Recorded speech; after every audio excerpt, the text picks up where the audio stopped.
Մնացածը իրավունք չունեն, չէ՞, բաց նիստ անցկացնել, դա նաև դատարանում է դիմում, այստեղ գհեյում։ Իրավունք ունեն, ես նաև այս հատվածը այս բարձրախոսները չի թողում, որ ես առաջ գամ։ Տեսեք, դռնբացությունը, հրապարակայնությունը հանրային վերահսկողության կոնկրետ ձև է, եւ բոլոր պետական մարմիններում պետք է ընդունված կանոն լինի։ Բացառություններ իհարկե կան։ Այս դեպքում մենք գիտենք, որ նախաքննական չես համապատասխան է։ Ըստ էության քննարկելի է մի համատեքստում, արդյոք այս միջնորդությունները պայմանավորված են քաղաքական դրդապատճառներով։ Հիմա այդ քաղաքական դրդապատճառները միանշանակ գործի նյութերից չի բխելու։ Դատախազությունը, գաղութի հանրային մասնակիցները այն ատենները չեն, այն մարմինները չեն, որոնք պետք է քրեական գործի հետ համընկած քաղաքական դրդապատճառների վերաբերյալ ապացույցներ ներկայացնեն այստեղ, որը եւ հրապարակելու հետ կապված կարող է շփոթել եւ կապված թեմա լինել։ Այսինքն զուտ ապացույցների վերլուծություն այն ծավալով որ հրապարականում իրականացվի այստեղ տեղի չի ունենալու։ Հետևաբար այս մասով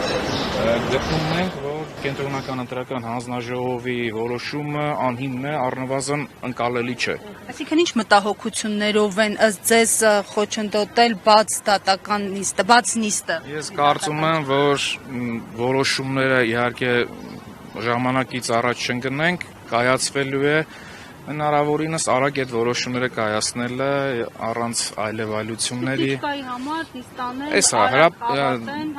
ձևականորեն այդ միջնորդության քննարկման ընթացակարգ պահպանել, էսա ձևական կողմը, բայց բովանդակային առումով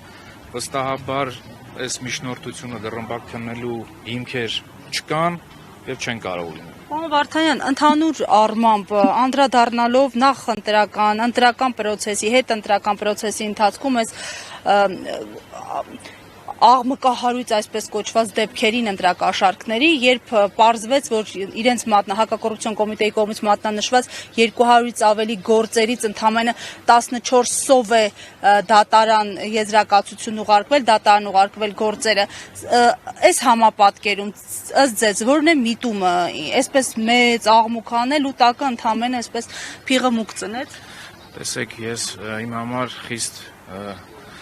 զարմանալի է, որ լավ օպերատիվ աշխատանք է, քննչական աշխատանք է, ենթադրյալ հանցագործության վերաբերյալ դեպքեր եք բացահայտել։ Հիմա կոնկրետ կուսակցության անունը այդ համատեքստում հրապարակելու տրամաբանությունն եմ փորձում հասկանալ, եթե շեշտվում է, որ նաև օրինակ ուժեղ Հայաստանից են կամ չգիտեմ Հայաստան դաշինքից են, սա ինչ միտում ունի, ինչ նպատակ է հետապնդում։ Իմ կարծիքով այնտեղ առանձնապես տարբերակները շատ չեն։ Եթե միայն քննությունն է ձեզ հետաքրում, քննեք մեղավորների քրեական պատասխանատվության հարցը բարձրացեք եւ դատավճռով այդ հարցը լուծեք։ Բայց եթե դրան զուգահեռ նաև որևէ կուսակցության անկախ նրանից ուժեղ Հայաստանը կլինի, թե ընդդիմադիր կլինի, թե օրինակ իշխող կուսակցության, այս անունների հրապարակումը արդեն իսկ իմ կարծիքով այն եզրահանգմանը հանգեցնում, որ նախընտրական քարոզի ինչ-որ քողարկված ձևա տարբերակա որոշակի կուսակցությունների վարկաբեկելու, որոշակներին, այո, ամենայն դեպս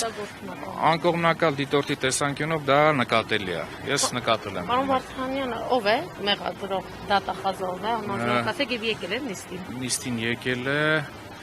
ազգանունը Դանելյան, Արտուր, կարծես թե, Դանելյան։ Շատ հավելելու այլ բան չունեք, շնորհակալություն։